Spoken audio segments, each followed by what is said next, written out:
Naveed, my dear, you're just in time for tea. Hello, everyone. Yeah. Hello. Hello, Vidhu. Hello, everyone. Although it's just you, me, and one other person, let's still, give.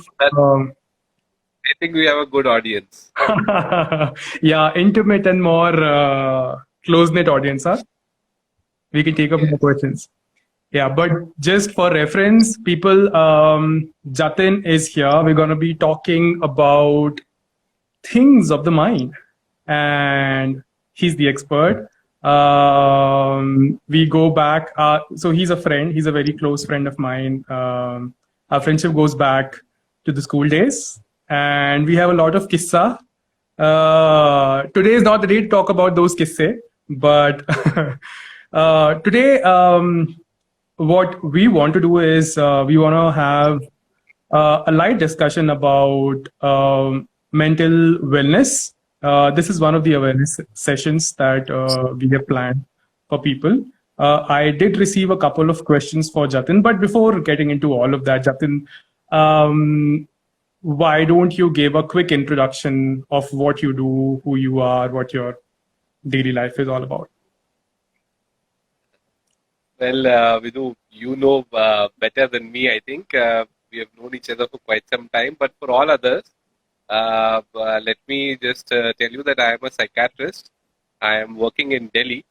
I have been practicing for almost 4 years now in the field of psychiatry. And I deal with a lot of issues related to depression, anxiety, relationship issues, marital issues many times, and schizophrenia, OCD, all kinds of psychological disorders. We deal with them. I have a team of psychologists also working with me, and of course, my wife is also a psychiatrist. So we have an entire workforce that is dedicated to solving mental health problems.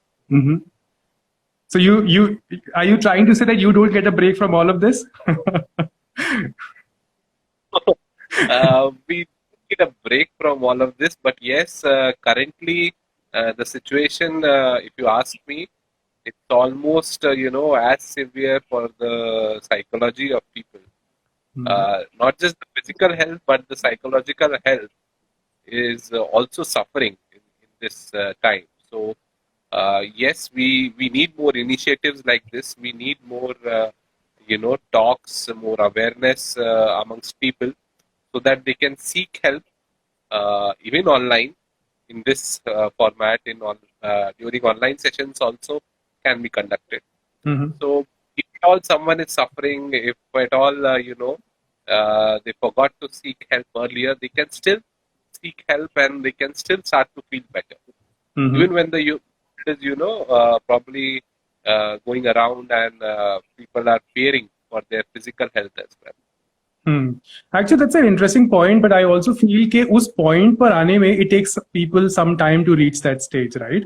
And as somebody who I'm speaking of myself, I also know only a little about it. So let's start with the basics. So let's start with who's a psychologist and who's a psychiatrist.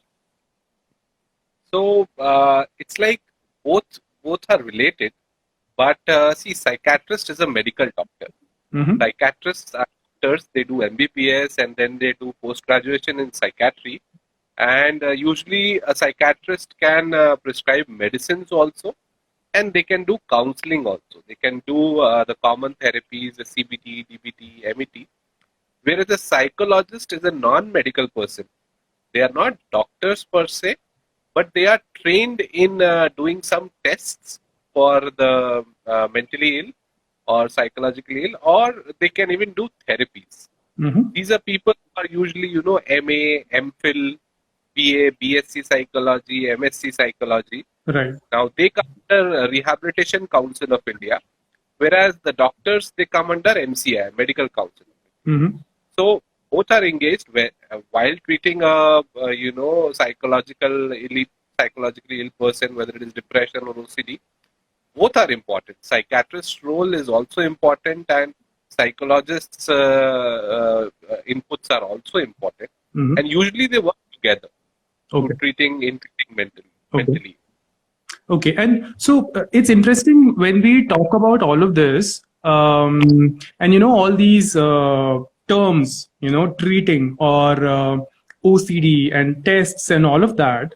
The connotation in general of all of these is that there is some problem, and usually in the larger masses, that problem, the idea that you have a mental issue or a problem is not openly discussed, and it's for the lack of a better word, it's also like a taboo. Oh, that guy is seeing a psychologist, or that guy is seeing a psychiatrist. So what would you have to say on that? Like, how can we start identifying that we can reach out to people, or we should? See, it is stick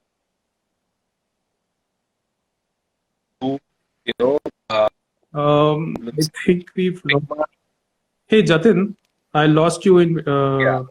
I lost you in between. Can you repeat that? Yeah, so stigma is a big problem in India. Mm-hmm. One of the reasons why stigma is so prevalent for mental health problems in India is because there is an extreme shortage of psychiatrists. There is an extreme shortage of psychologists in India. There are only 4,000.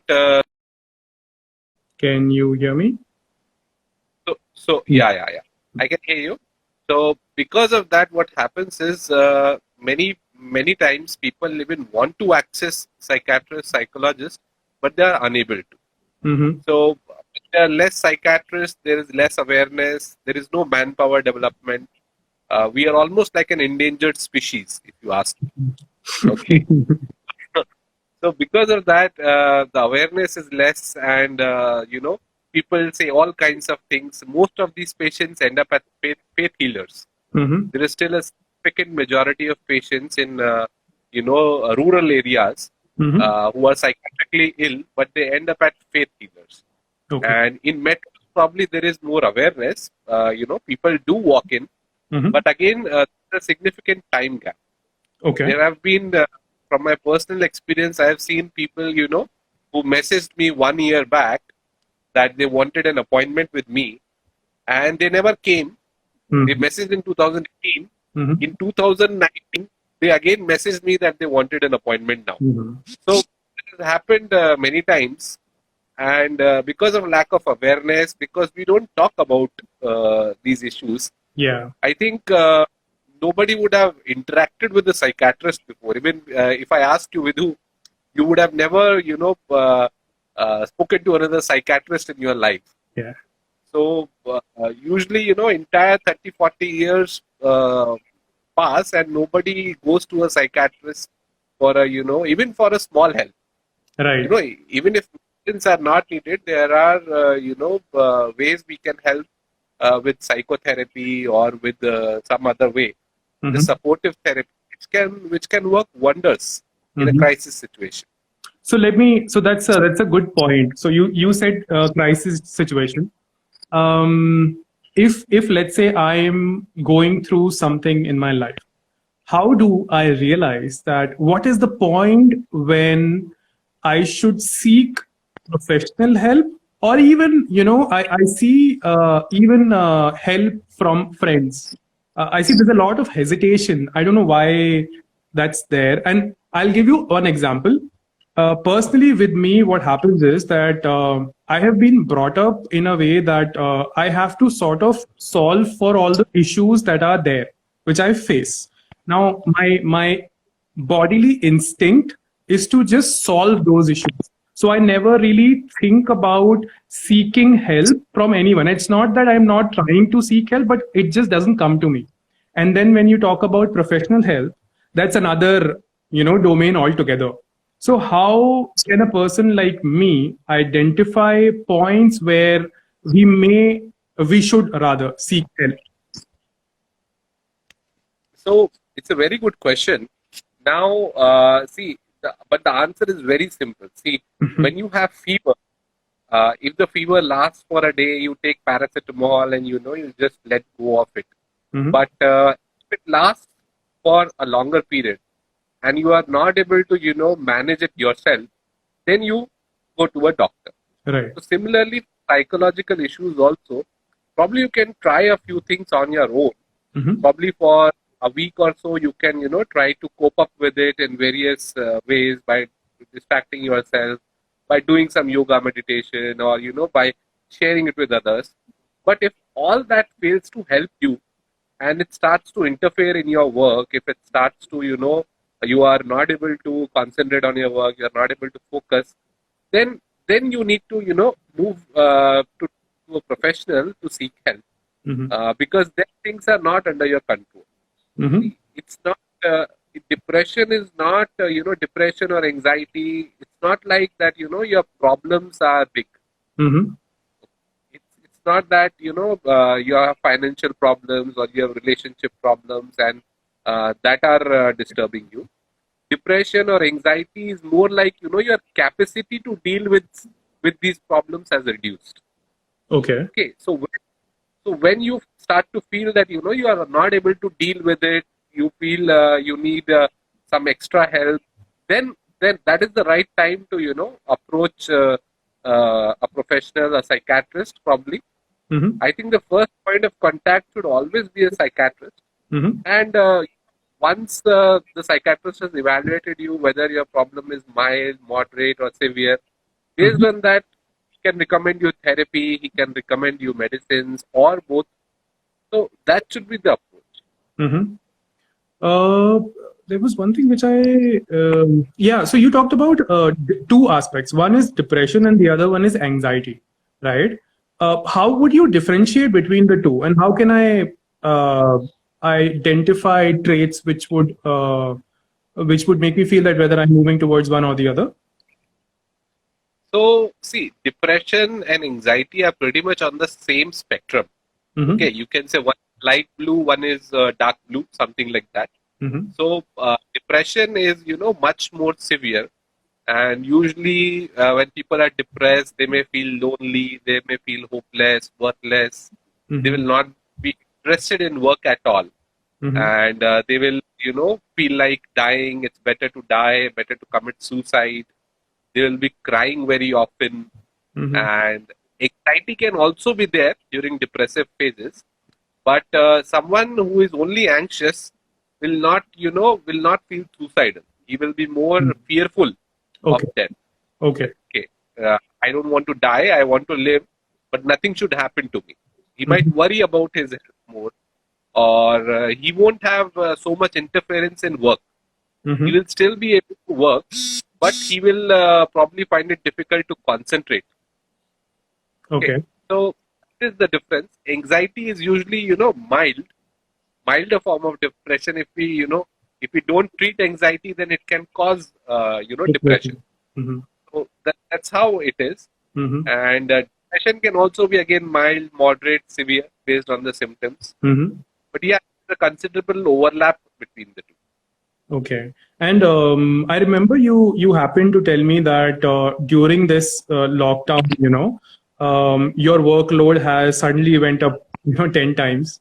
I'm just trying to think because I personally see a lot of patterns where there's this feeling of loneliness seems to be, a common trait, even if you have a lot of people around you, right? Would you like to comment on that? Like, how can people cope up with situations like these?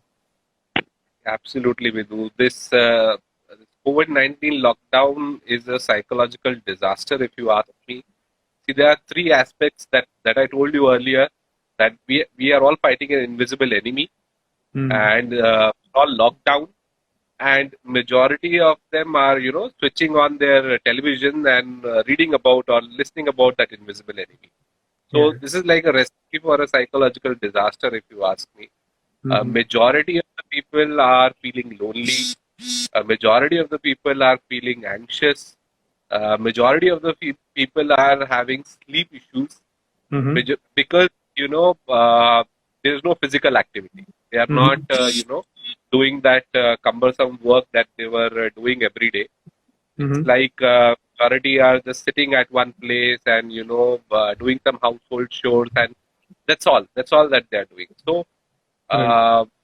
cope with the sleep issues, you need to be active. You need to be at least some 15 to 20 minutes of basic exercises, like skipping or going up and down the stairs. That can be done to keep yourself physically active, so that you get tired and you fall asleep at night. If you are feeling lonely, you can connect up with your friends. You can connect up with your family over video call, video chat, and or you can start writing a journal. You can start writing a diary, express your feelings. What are the positives? What are the negatives of everything? And of course, if at all there is a feeling that you are not able to cope up with it, there is no harm in seeking help online. The Mm-hmm. government of India has come out with guidelines where teleconsultations, telemedicine have been legalized Mm-hmm. recently. Mm-hmm. So anyone can seek help online also if they are not able to cope up with it. Okay. And do you think, people who are around somebody who may be feeling anxiety or depression, friends, family of people who may be, going through anxiety issues or some troubles of the mind, what can we do and how can we maybe help identify those, and what should be our how can we support them basically? See, one thing is, we need to understand if someone in the family is going through anxiety, depression, his problems can be, can worsen during this period. Mm-hmm. And we need to be supportive. We need to encourage them to be healthy, be active, and taking their medicines or therapy regularly. And of course, we need not compare them with others. We need not compare that others are doing so well, you are not doing this, you are not doing that. Those kind of comments should be restricted. Mm-hmm. And of course, monitoring one's television intake is also very important. I mean, someone who is suffering from anxiety and depression, Mm-hmm. I would not advise them to watch so much of television.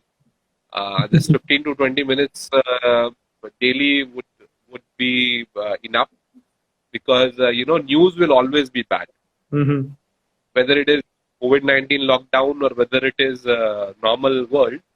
News will 90% of news is always bad, and it only makes you anxious. It makes you fearful, and in these times, anyone who is locked up and suffering from anxiety and depression, it's a Mm-hmm. nightmare for them. So avoid watching news, and similar things should be encouraged from the family side also, and Mm-hmm. doing some of yoga meditation together as a family, as a bunch, spending some quality time with each other, I think would help Mm-hmm. overcome this depression or anxiety in an individual. Okay. And this is my last technical question. And I think nobody have asked questions. If somebody wants to ask any question, please feel free to write it here, and we can take it up. But another common pattern, which at least in the kind of questions which I receive from people, was how do you handle relationships? In these times, especially when you're already maybe feeling lonely for whatever reason. Anything that you can say which could help people in that? I think this is a very bad time to break up, if you ask me. Okay. Not Why do you say so? Because there is so much worry, there is so much apprehension, there is so much loneliness out there. Mm-hmm. I think it's a terrible time to break up, if you ask me personally. I wouldn't recommend that someone should end their relationship right now. But again, it's a personal choice. It's a personal choice for everyone. because it's a tough time. I Mhm. mean, it's much worse than a war. Mhm. Okay, it's much worse than a war. In war, you know who the enemy is, whom you are fighting, and you can effectively deal with it. Mhm. Here we don't know who is carrying the virus and who might infect us, and what will be the prognosis, what will be the outcome of it. So that's why I think this is a very bad time for relationships also. I know many people are suffering. They have had breakups. They are feeling even more lonely. But I just want to say that things will get better. It's not that it's the end of the world. There are definitely going to be better opportunities, better people for you to meet in the future, Mhm. and gradually I think things will settle down. But this is not a good time for relationships. I mean, you need to be together, you need to stick together. If you go through this phase together, I think you will be able to spend a good amount of time in your life as well. Mhm. Anyone who sticks by you through this bad phase is probably there for you to keep. That's what I So, would like to say. so do you need to actively make efforts, especially in this phase? Yeah, absolutely. Okay. Okay. And I have a question here. Prabhakar is trying to ask about how do you handle insecurities? Although he's not elaborated upon what insecurities, but one thing which I can think of is the job loss, right? With the current scenario, your income going down, maybe pay cuts, and stuff like that. What would you say about that? See, one thing is there that these insecurities are for a majority people, majority group of people that are out there. It's not that only people in the corporates are suffering. Even doctors. I know many doctors who are whose clinics are shut and hospitals are not paying them, or there have been pay cuts. I'm receiving so many messages every day of the same. So the situation is essentially same for everyone, but we hope to we hope to recover after this period is over. We hope that things get better once the world reopens, once the country reopens. Yes, this is a difficult time, but we should also understand that there is always a silver lining, and things will get better. See, this period will change. It is actually helping us change. Look at, Hmm. there are some positive aspects to it as well.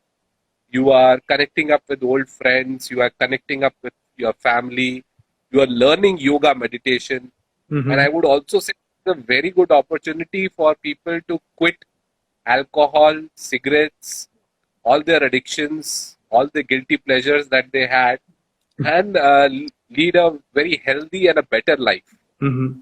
You know? So there are some positives to it as well. So if you just follow these basic things and follow the lockdown orders and connect up with everyone, I think with some support from family and friends, everyone can just sail through this period of troubles. Hmm. There is a very interesting question, Jatin, which has just come up. It's talking about we with this lockdown period, we are becoming more and more dependent on social media and the kind of negativity out there. How do you deal with that kind of negativity and hatred? Keep a check on your screen time. You don't have to see, staying locked down does not mean that you will be locked down with your gadgets. Okay, there is still in your house. You need to move about, learn cooking, do whatever you like, whatever is pleasurable to you, your hobbies, painting, your drawing, singing, music, whatever you like. Spend time on those things. I think we all need to keep a check on your screen time. It should not be more than 1 to 2 hours a day. You need to switch off your gadgets. You need to switch off your televisions. There is a tremendous negativity on Hmm. the television. I think, like I said earlier, news will always be bad, and same for the social media. Yeah. You don't have to get hooked up to the internet. Hmm. Yeah, I was just about to say that you said this in the beginning itself, the 3 points. Yeah. All right. So, any other questions, people? I have quite a few for watching this, but yeah, I'm done with my questions for you. Do you have any closing thoughts, Jatin? Um, Anything for people who and not just people who are attending right now, but who will watch this later?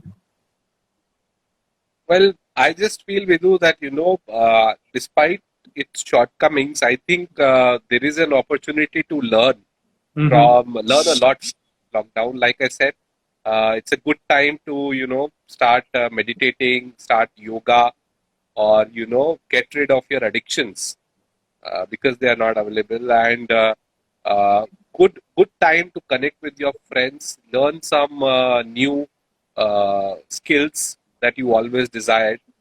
Now you have all the time in the world. Previously everyone was complaining that especially in the metros, everyone, we don't have time, we don't have time for this, time for that. Now there is all the time in the world, so we can do those things that we always desired. And probably once the world reopens, once the country reopens, we can deploy this for a better tomorrow. Yeah, which makes sense. And I think the essence of this entire conversation for me was also to have, this is a time when you can rebuild those relationships, right? And it's a lot of thinking is also happening during this time. By the way, there's this one very interesting question, and I'm going to take it as the last question, is that you are usually brought up saying that, oh, you're so strong, are you're always, whenever you cry or whatever happens with you, you're always told that no, you're strong. But then when you are in a situation where you want to tell them that I'm feeling weak right now, how do you communicate that, right? Because you've always been told that you're strong. How can you accept or tell them that no, maybe in this situation I'm not? Well, in this situation, I don't think anyone is feeling strong. Everyone is feeling weak. Even elders, even your parents or whoever they are, whoever has told you that you are strong, are feeling apprehensive or anxious. So I'm sure that if you tell it to them, they will understand. And even if they don't understand, you can always try to seek help with your friends or anyone else, even professionally if it matters, if it is required. So don't be scared. I think at this point of time, we should not be repressing our emotions. We should not be holding our emotions. We should be more expressive. We should try to connect with others. And even if you have not told anyone about some things in the past, I think it's a time that you need to open up and you need to strengthen that bond. Yeah, that you have. Makes sense. And there's a follow-up question about it. It could be any situation. I think it could be any situation, and this is probably the best time we could start learning to express ourselves in any situation, right? I mean, vulnerability is, we need to start expressing vulnerability, right? Otherwise, yeah, I mean, I relate to that question, but I also feel that, we need to do it more often. Only then we will probably start, realizing its value. But anyways, Jatin, thank you very much for this tea time chat. Sure. Although I couldn't send you some tea there. That's okay. But yeah, it was great having a word with you after so long, man. Sorry? This was a very thought-provoking session. It was, right? Yeah. From the audience as well. Yeah. Yeah. To the audience, please feel free to comment and, let us know if you have further questions. What do you think about it? Anything. And, we'll see what we can do with those. Yeah. Sure. And that's it. Thanks a lot, man. Thank you for joining. Okay, so I think I'll give you a call in some time. Let us just conclude this session. And if anyone has any questions or doubts, they can drop those in the comments, and I'll try to answer all of them. If anyone needs help, they can even contact me personally. They can message me or they can call me. My details will be there. So I think with that we will conclude. And I wish everyone I hope they stay safe and stay indoors and try to be active. Try to be engaged in some of the activities that we discussed here. And stay strong. Yeah, stay strong. Stay strong and. Yeah. Chalo, all right. Thank you, everyone. And thank you, Jatin. See you around. Bye.